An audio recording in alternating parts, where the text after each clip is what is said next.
You know, self-control is one of the major attributes in any relationship.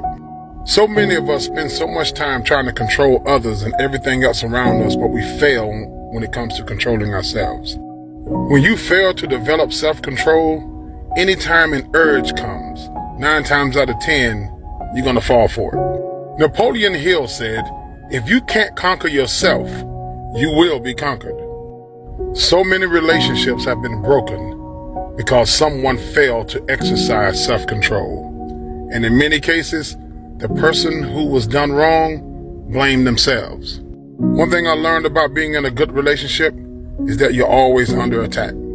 To some women, a married man is a turn-on. And with some men, a married woman is an open game. The scripture teaches us what profits a person to gain the whole world and lose their soul.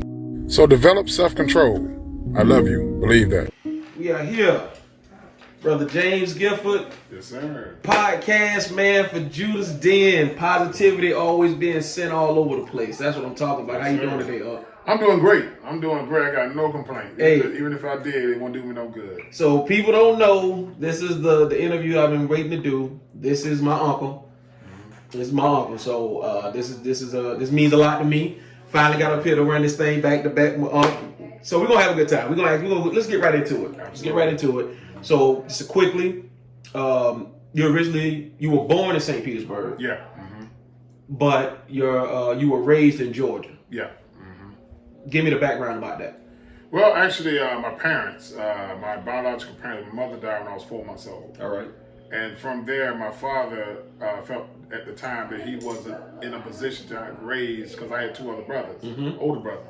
He felt like he wasn't in a position at that moment to raise an infant. So he called my grandmother, which is his mother. Right. And so my grandmother, my aunt, his sister, and my uncle came and got me in the middle of the night. Okay. And they brought me to Georgia. Okay. And so from there, it was, my history started in a small town called Douglas, Georgia. And that's where everything started at. Okay. Yeah. All right. So Douglas, Georgia, a lot of Giffords that was in that area. Yeah. A lot of Giffords that was in that area. Yeah. You were 4 years old. I was like 4 months. I was 4 months old when I was brought to Georgia. Okay, so but I guess my question. Okay, so I remember we talked. You said you were 4 or 5 years old when you realized, when you were told, this is not your mama, this is not your daddy. Let me give you the history. Right, exactly. Can you, at 4 years old, now that you're an older man, can you remember what went through your mind when that was told to you? Yeah, when I was first told, I knew who my biological father was. Okay. And at the time I didn't really, you're a child, so you really don't know. So on the day that he passed away, right, that's when, my uncle, really told me, the history. And then from there, of course, my aunt was grieving because her brother just passed. And then, but once it was all over, they both sat me down and they really gave me the history of, what happened. And, I remember one time being with my father, and they really told me the kind of guy that he was, And so for a long time, I kind of resented him a little bit because I felt like, hey, you gave me away, but you kept my other brothers. But then I realized as I got older, that was the best decision he could have made because he was actually looking out for me. Absolutely. But it took a while to really process all of that. You got a history of survival. Right. So from an infant even to recently, you had surgery. Right. And you overcame that. That had to be pretty scary, man. Yeah. One thing I always had a good support team around me. I've always had somebody around me that I can go and talk to, or they can encourage me in different areas. Or if I did not have that person around, I knew how to go and look for them. So when technology started evolving, I can just look somebody up and I can get encouraged or whatever I'm dealing with. So, but yeah, that surgery, brain surgery back last year, that was pretty scary. Just to hear about it, and for the doctors to say that there's a chance that I may not recover from it. There was a chance that I may not even make it through the surgery. Right. And that was scary alone. I think that a lot of people may not understand this, but the scariest part was looking at my wife, hear them say that. Gotcha. And looking at her reaction. Gotcha. And I think that was the scariest part of all. And I definitely didn't want, my girls to, of course, people pass away all the time. But and I think just that fear of how my daughters will feel and how my wife will feel, that's the part that really stuck with me, other than just the surgery. You seem to never run out of a positive thing to say. Like it seemed like, for me personally, when I wake up in the morning, I get myself together, I'm looking for a positive quote from Uncle James. I'm looking for the morning motivation. I'm looking for those things. You just like, you never run out of something positive to say. Like, so who influenced your way of thinking? Because it seems like if there is a negative thought, we don't ever see it from you. Right. So who kind of like, if you could point to somebody that influenced how you think, like, who was that? Of course, I have to give God all the credit, and just growing up around positive, influence, like my aunt and uncle who I refer to as my parents. Yeah. But if I had to point to somebody outside of that, it'd have to be Les Brown. The first time I saw Les Brown speak was in 1998 in Birmingham, Alabama. I saw him speak at a T.D. Jakes Manpower Conference. Okay. And when I heard him speak, and the things that he said really, really resonated with me, and that's what really started my hunger for personal development, and when I heard him speak, and he said, you don't get in life what you want, you get in life what you are. Always strive to get on top in life because it's the bottom that's overcrowded. And to hear him say that, and several other things that he said, it resonated with me. And from that point, I kind of like grabbed his coattail and just really, I bought his books, listened to all of his, messages, and that kind of led me into other speakers, other ministers and stuff like that really, gave me that hunger for it.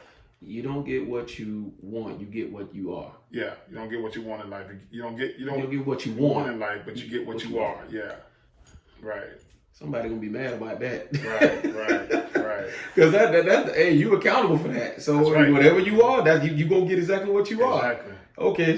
Yeah. That's a deep accountability type of thing. And something that me personally I feel young men today lack. Right. Accountability. It's but when you're a boy, it's easy for you to put your mentality is to blame everybody else for what you lack. Right. Or something didn't happen. So that's my thing. That's how I feel about this new generation. They lack accountability. When it comes to the men of this generation that's coming up, is there something that you feel that they lack? Absolutely, because that's something I lacked. One thing I realized is that even as a young man, no matter how much I point the finger and say it was your fault, even if I was right, it never fixed the problem. Once I got finished, pointing the finger at you, telling you it's your fault, if this wouldn't happen, I wouldn't be here, blah, blah, blah, blah, blah. After I had that conversation with myself, I ended up and I opened my eyes and the problem's still sitting there. So it's like trying to build a house, but you never pick up the hammer. Okay. I'm gonna ask you this question because it was a popular topic all over the world, and you can laugh if you want. Will Smith, Chris Rock. Right. I have to ask the question because your perspective is going to be totally different from it. Right. Because I've heard men that are older than me say, "Man, I would have swung on him too for disrespecting my wife." I heard some guys say, "Man, she ain't defending her." And I heard some people say it's a client. Like everybody got a different opinion. Right. But I think it's too much emotion in their opinion. Right. So, what did you think about that whole thing that happened? Well, anyone can say anything about my wife. I know who she is, and I'm solid in that. So is she. Now, the only time you get a reaction out of me if you physically approach my wife. Now we got an issue. Right. So whether people agree with the joke or not, I think that Will should have waited when you're talking about getting physical with somebody. I think he should have waited till he got behind stage because there was so much riding on that night other than just him. Right. There was a first time for everything on that particular night. And so for him to go up and smack Chris Rock and then go back to his seat and say what he said, he should have just said what he said. And I think Chris would have backed off. I don't know these guys personally, right? But I think Chris would have backed off. Just my opinion, because I think that Will acted real. Like I said, I don't know him personally, so I really can't put my opinion on celebrities because I'm not into celebrities like that. Right. I love your craft. I'll give you an example. Let's say, for instance, I go in a restaurant and I see Denzel Washington. He's my favorite actor. Right. And I walk up to him and I say, "Hey, I really appreciate your work. Here's my name is so and so." And he looks up at me and says, "Listen, I'm just trying to eat my dinner. Could you please give me some space?" I go back to my table and sit down because when I meet Denzel Washington, I'm meeting the man Denzel Washington. I'm not meeting Training Day. Got you. You see what I mean? Got you. Because he's an actor. I love your craft, but I don't know nothing about you. I haven't spent that time like I spent time with you. Right. So I don't know what was going through Will's head, but I think that could have waited. I think that was real. I think that was he disrespected not just Chris, but I think he disrespected just everybody else who had something riding on that night. I think it really just overshadowed all the great black accomplishments that were going on at that time. Right. I think it overshadowed the awards. It made for a good headline. I think everybody stopped talking about the war in Ukraine and was focusing on between Ukraine and Russia. Started focusing on this slap between Will Smith and Chris Rock. Right. So it really. It really was disappointing. It really was disappointing. Change gears for a minute. Relationships. Right. Men and women relationships. Totally different from when you and I were growing up. Right. Totally different what people expect now. Kevin Samuels, you heard of him? Oh yeah. Okay, so Kevin Samuels has built a great following. I have nothing against Kevin Samuels at all. I think what he's doing is I give him props for not being afraid to say what a lot of people think. Right. I do give him props for that. He says something, and I just want to hear what your opinion is on it. Kevin Samuels says the modern women have unrealistic expectations when it comes to finding the right men for them. Right. What are your thoughts about that? Well, it all depends on the woman you ask. I mean, you can that can go both ways. And yes, there are some women out there who have certain expectations, and they expect the man to have it when they meet him. But that can go both ways. I think that Kevin Samuels caught on to a trend that's been going on for a long time because we even as a kid growing up, I heard a lot of women and men say the same thing. We'll watch television, we'll watch what's going on out here in society, and we want that for ourselves. Right. So that kind of pressure will be put on certain people. Like I say, it all depends on the woman that you ask because it's easy to have the interview that you control, and you control the narrative. But when you get someone on there that you allow them to talk, like I would love to see him in an interview with somebody other than just on his podcast, where they both get an opportunity to speak on both sides. You got an experienced, educated woman that has been in a relationship, that knows about raising kids, that knows about what type of life that lifestyle that she lives, can actually have a conversation with him because there's a big difference between social media and real life. So all right. But I have no disrespect for the brother. Right. I just think he caught onto a trend, and I think there's a lot of hurt men out there that's been waiting on Kevin Samuels to say what he said because they're hiding in their homes, afraid to say it, and they've been hiding this pain inside of them. And so now here come this guy, and he's saying what he's saying. I remember there was another content creator that says that Kevin Samuels is the first. I think she said the first.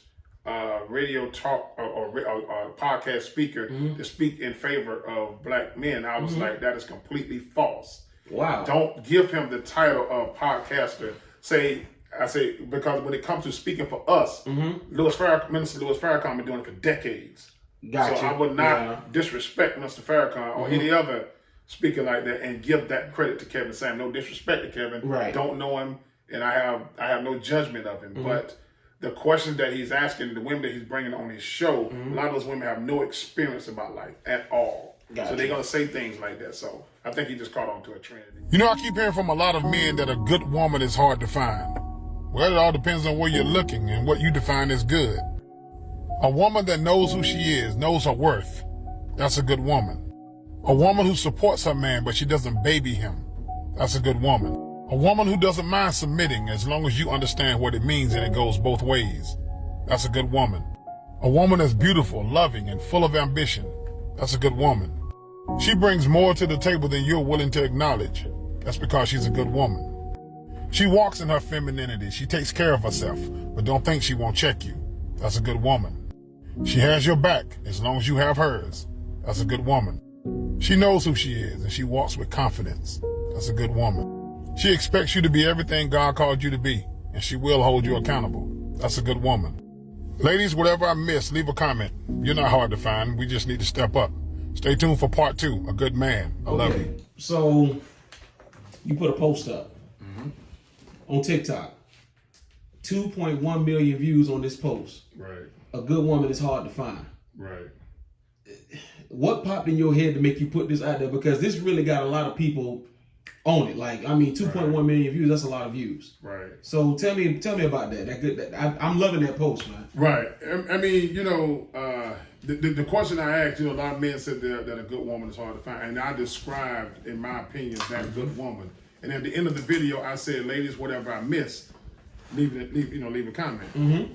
Because so many of us have been convinced that there are no good women out there. So many of us have been convinced that.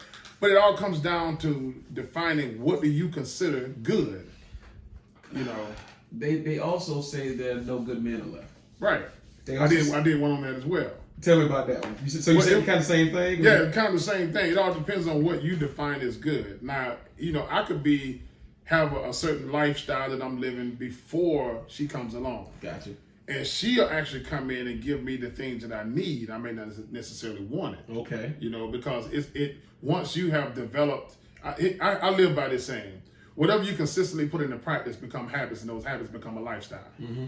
And so you can have a certain lifestyle before the woman comes along. Gotcha. Okay. Now, once she comes along, she brings something called stability. Okay. Okay. All right. You may already think that you're stable, not necessarily, because living by myself, of course, I can accomplish a lot. Okay. But now there's someone else in the home. You see what I mean? And so she brings something else into the family. Now, I'm not saying this falls in line with all women, just like it doesn't fall in line with all men. Okay. But I just described a good woman based on my opinion. And so it was easy for me to describe that good woman because I've been with that woman for 26 years. And so I have some meat behind what I'm talking about, which, anybody can read a book, right. But understand this. I knew what I wanted in a woman. And when I found her, but she wanted something in a man. So it was kind of like a push and pull, give and take type thing. Okay. And she brought things to my life that brought out of me things that I wouldn't have brought out of myself. Okay. Because I remember sitting in a conference one time, and some men stood on stage and said, and they began to get on the topic about women. And they said, how when these women get in their moods, and I'm sitting there, and I'm the type of guy, I'm going to ask questions. I'm like, what do you mean by getting in their mood? Because now you're bringing my grandmother into this. You're bringing my mother, my aunt, my sister. Yes. Okay, what do you mean by moods? And he said, how long have you been married? I said, about 2 years now. He said, well, you're still on your honeymoon. You'll find out. Okay, you didn't give me an answer. At all. So what do you mean by mood? So what I would do, I'd come home and ask my wife about that. And my wife said, no, that's not the way it goes, And then I found out my wife was saying the same thing my mother was saying. Right. And other women that I talked to. Gotcha. So I just put out the best thing. A woman that can bring out the best in you, that's a good woman, even if you don't want it, A woman that will check you when you need to be checked. That's a good woman. Because that'll cause some controversy right there. Right. Because that word, let me make the comparison. Right. A woman checking a man, a man's gonna get when certain men hear that word, it triggers something in them. Right. Just like when a woman hears the word submission, it triggers something, and I don't get it because I think people have their own different analogy of like when my wife checks me, she's not checking me to be disrespectful. Right. She's checking me to put me on point. Right. Right. And when it's about submission, I think submission goes both ways in the household. If you want my honest opinion, it goes both because I'm asking my wife to submit, but it's not slavery. Right. It's okay. We're together in this. I'm submitting to God and doing what He wants me to do as the man of the house. You're submitting to your husband, but you're also submitting to God as well. Right. But some women think when they say submit, that's just like a trigger to them. I don't know. What do you think about that? Well, I had a young lady on my show one night, and she said something that was very, very profound. Right. She said that she submits to God through me. Nice. Which made me think about it like, whoa, which puts a responsibility on me to be more like the Creator. So it's not me she's submitting to. Got it. It's the God that's supposed to be in me, and she has to see that God in me. So, and I hear me because and sometimes I say things to trigger a question. In a video, I said I've been submitted to my wife for 26 years. I said now don't let this go over your head. And I got a lot of questions. What do you mean that's not biblical? I said, exactly, that's biblical. Yes, it is biblical. Yes. Just like it was a guy that said that the Bible never said that the wife should love the husband, but the wife should submit to the husband. But the Bible did say that the husband's supposed to love the wife. I said the book of Titus chapter 2 verse 4 tells you a lot. Because it says that the older women are to teach the younger women to love their husbands. You see? So when you go and you break that stuff down, there's a lot of things that we as men, a lot of men get offended because they think that I'm taking up for women. But even if I was, why does that offend you so much? People don't, because I think people want the Bible or those religious ways to be molded around them instead of them molding themselves around the Word of God. Exactly. You said something just a second ago. You married 25 years. 25 or 26? 26. 26 years. Married 26 years. Okay, 26 this year. I gotta get 26 this year. Yeah. Okay, I'm gonna give you credit for that. 26. I'm just gonna throw 20 because I know you ain't going nowhere. Right. I ain't worried about that. Right. So 26 years married, and you said you ask questions on your podcast to trigger a response. Yeah. But there's some people that have come on your podcast. You talked about a story one time. The woman just kept complimenting you. Oh, you're so handsome. You're so handsome. And then all these things kept coming up saying you was married. Yeah. Yeah, a lot of women in the comment that was in the chat at the time began to defend my wife. You know, because my wife, every time my wife shows up in the comment section, I point her out. Right. You know. And so I learned this years ago before my wife and I got married. A good friend of mine told me, he said, listen, he said, as you get married, he said, you're going to run into a lot of good looking women. He said, always keep this in mind. No matter how good she looks, she doesn't belong to you. And that stuck with me. You know, I've always been a guy that's hungry for information. Right. That's just who I am. You Right. know, and I consume a lot of content every day. You know, and so I do a lot of reading. I do a lot of audiobooks. You know, and so I only want to do this one time, and I wanted to be that guy because if I'm not. So when it's time for God to call me home, if anybody come to my girls and say, there's no such thing as a good man, my girls can point back and say, that's a lie. Right. There's a lot of men who are not willing to do it. But I know one man that did it. 26 years. Yeah. 26 years. How do you make it work? Like, because there's some people that get married one year, they're divorced the next. There's some people that get married, it's something called the 7-year mark. Right. Once you pass 7 years, they like you're home free. Right. And quick example. Steph Curry's mother and father have been married for a long time. Yeah. They're finally getting a divorce. And it's like, what could have happened so bad for y'all to raise two good sons, both of them in the NBA? Y'all got to us looking on the outside, looks like everything is good. We don't know what's going on behind the screen. Right. But then I look up again, and don't quote me on this, but I know I heard it. It was like, okay, Dale Curry and his wife are getting a divorce, but now she has been seen dating somebody else already. Right. So that's kind of crazy. Like, why can't we as black people keep our marriages together? Like, even through slavery, civil rights, segregation, black people have been able to maintain a family household with a husband and a wife, a mother and a father. What do you think the big disconnect is now that we can't do those type of things, or it's just harder for us to do it now? Well, in my opinion, I really can't speak for Dale Curry and his wife because, like I said, I don't know them. Absolutely, yeah. But I keep my circle small. One thing that I did do is there was no more. This is just with me. When I met my wife, the hanging out with the boys, that was a done deal. That was done because I knew the guys I was with. You know, so I developed a new circle. I developed a new circle of men who actually love their wives, and that became my new circle. It not only became my circle, but it also became my support group, you know. And it's because I've had guys call me and tell me that they met a woman on the job and they walked me through the process of them hooking up with them. And I said to him, I said, well, if you knew you were going to do it, why are you calling me? And he said to me, because I know you'll talk me out of it. And I said to him, well, if you know that I will talk you out of it, you already have your answer. And he didn't do it. And I think that sometimes we let too many people in our space. And Steph Curry's parents' situation is a lot different than mine because Steph Curry being who he is, it's going to draw a lot of people. Dale Curry being who he is, got a lot of people around, you know. So I keep my circle small, not out of fear that I may lose my wife, But you just can't watch a lot of people. I remember something T.D. Jakes said, and it made a lot of sense.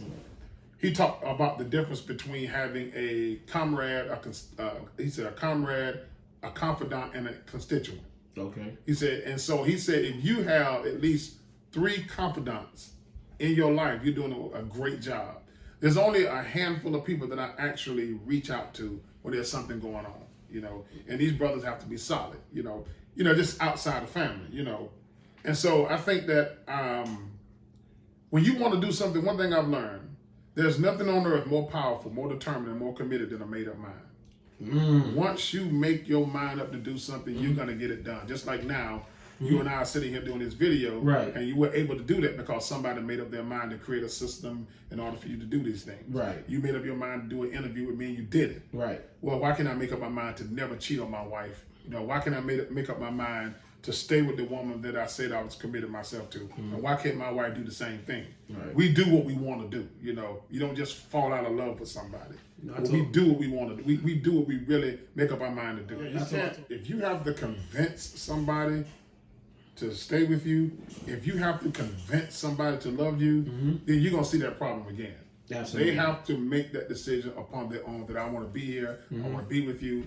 They have to make that decision on their own. You can't, if you try to convince them to do it, at some point they may, not all, but they may just go back to their original decision. Because the only reason why they did it is because you convinced them to do it. Okay. So they have to make up their own mind.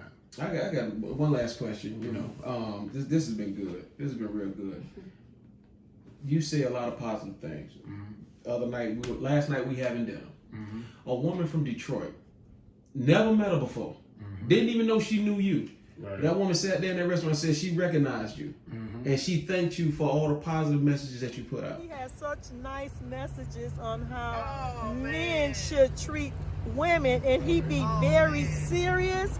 And when he's disappointed in how men are treating women, he let everybody know. That's what I'm talking about. So I said, oh my God, I can't just not say something. Thank you. I said, here I'm around the celeb. Yes, a TikTok celeb. Yes, sir. Thank you. He have his own counseling show. Absolutely.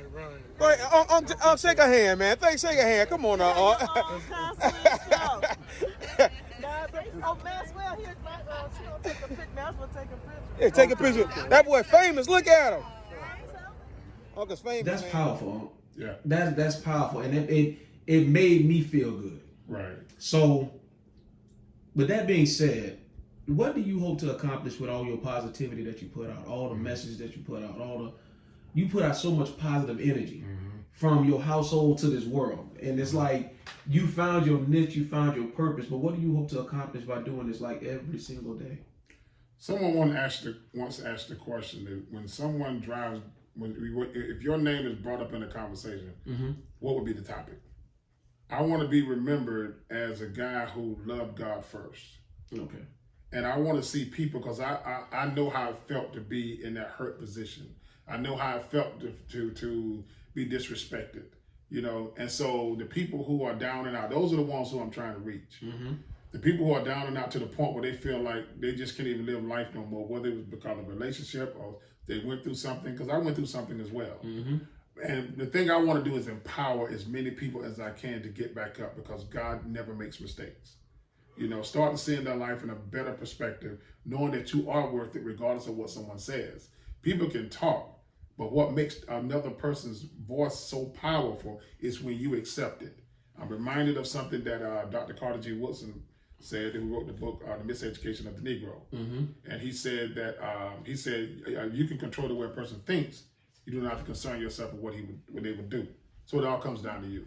You know what, I want to thank you for your time, man. Yes, I sir. do. Hey, can you do us a favor and just tell the people about the podcast when it comes on? Like, give them your social media content. Every Friday night I do my TikTok. Okay. Every Friday at 7 o'clock p.m. At Brother James 888. On Saturday mornings at 10 a.m. Eastern, I do my Judas Den show. And that's aired on YouTube and Facebook. Okay. And so I'm in the process of writing a book. I'm not gonna give the name of it right now. It's coming. But All right. I'm in the All process. right. You know, and I have to give my wife a lot of credit on that because, you know, she saw all the things around the house that I had wrote down. Right. She said to me one day, and sometimes it takes, you can say something to somebody and it won't click till later on, you know. And so whenever she said, you got so many things around here, you just put them together, you can have a book. And so one day I did it, you know, I came up with the title and I took the stuff that I had and I put it, you know, I put it in, as I was on my computer, I just dragged it over because it was on that topic. And as soon as I dragged it over, I had about 25 pages. That's what I'm talking about. So all I do now is just go back and critique it, add what I got to add, and it's going to come out, definitely. Brother James Gifford, Judas Den Podcast, the creator, the man, the myth, loves God first. This is the Statuesque discussion. Hey man, thank you. Yes, sir. Hey, did we get you with the surprise this time up here coming up here? Oh yeah. You got me. My wife, she played it off real good. I was sensing certain things like, why you want to go here? But she kept emphasizing it, like, I want to go here. So I didn't suspect anything. Then when you all pulled up, I'm thinking that it's next door or something like that. I finally looked up and I saw your wife with her phone. I'm looking. I'm like, Brother James, Judas Den, we love you, man. You be safe. Love you too. What's the saying? Uncle James do peace and love. God loves you. So do I. Tell him that one time. Yeah, every day above ground is a blessed day. Every day you wake up, you have a choice. Don't allow your mood to dictate your day. Just because you're in a bad mood doesn't mean you have to exhibit bad behavior. Never forget, God is with you. God loves you, and so do I.